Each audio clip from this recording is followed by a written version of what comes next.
Continuem amb la pràctica 5 de modelització de sistemes ecològics.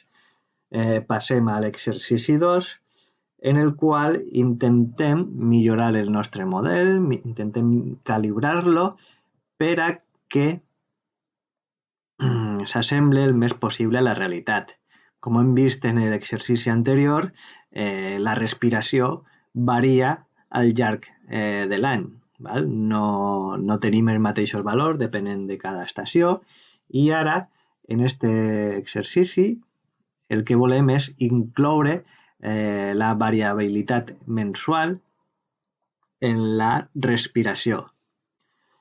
Així a la taula 2 tenim valors de respiració que s'han mesurat al camp, típics de zones mediterrànies, i nosaltres el que volem fer ara és incloure aquesta variabilitat dins del nostre model d'estela.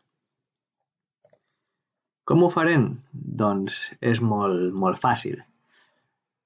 D'acord?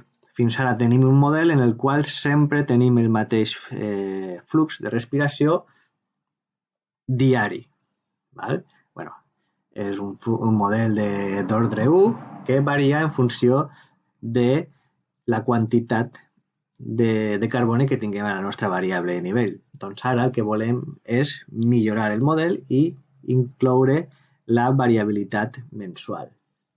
El primer pas que hem de fer és crear una variable auxiliar que indique quants mesos tenim en un any.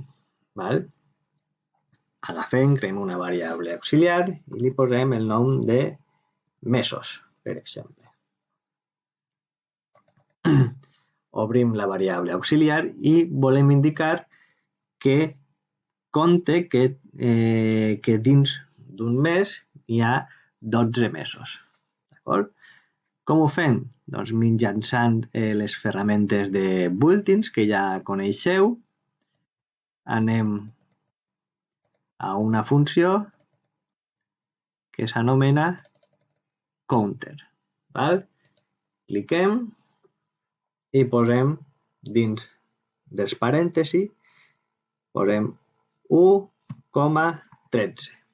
Això significa que dins d'aquesta variable auxiliar de mesos n'hi haurà 12 parts que començarà a comptar en 1 i finalitzarà abans de 13. D'acord? Hem creat ja els mesos que tenim en un any i li donem al OK. D'acord? El següent pas és ficar les dades de la taula dins del nostre model. Anem a les variables auxiliars, creem una altra variable auxiliar que en aquest cas li donarem el nom, per exemple, de taula. Ara, un pas important és que unim mesos a taula, amb un flux d'informació. Cliquem i els unim. Important que abans del següent pas aquestes dues variables auxiliars estiguen unides. Anem a taula, l'obrim i ara diem que taula és igual a mesos. D'acord? Així dalt ens la variable auxiliar de mesos, cliquen i automàticament ve així baix. Aquí hem especificat que taula és igual a mesos. Següent pas. Ara volem ficar els valors de respiració mensual dins d'aquesta taula. Com ho fem? Doncs anem a crear una funció gràfica. Anem a aquest botó d'ací i el premem. El Become a Graphical Function. Cliquem i ens eixirà aquesta finestreta d'ací, en què tenim els mesos que hem creat, la taula que volem que vinga, que estigui associada als mesos i tenim aquí una funció gràfica. Abans de tot, el que hem de fer és ajustar els eixos de la Y i de la X, val? I els punts que volem crear. Val?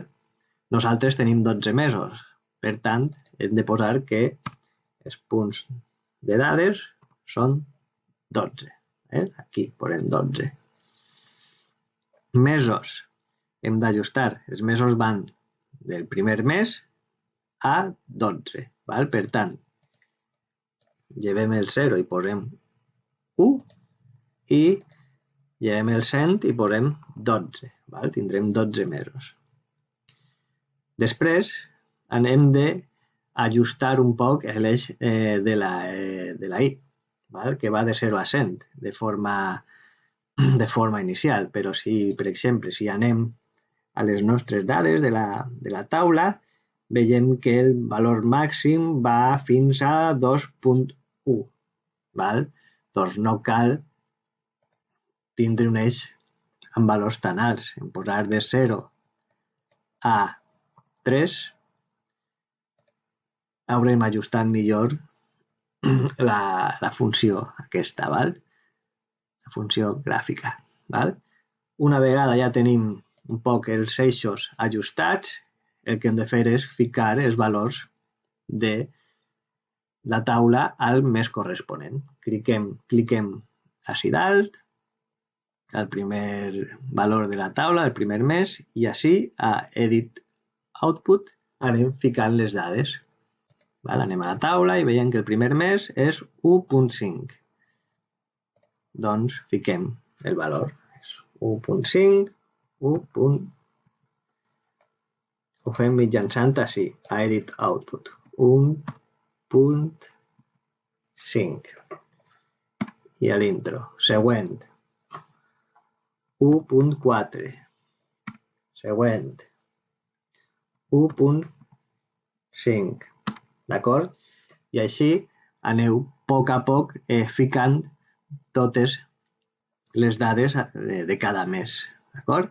I segons aneu ficant les dades, aquí se vos anirà dibuixant, val, la respiració mensual.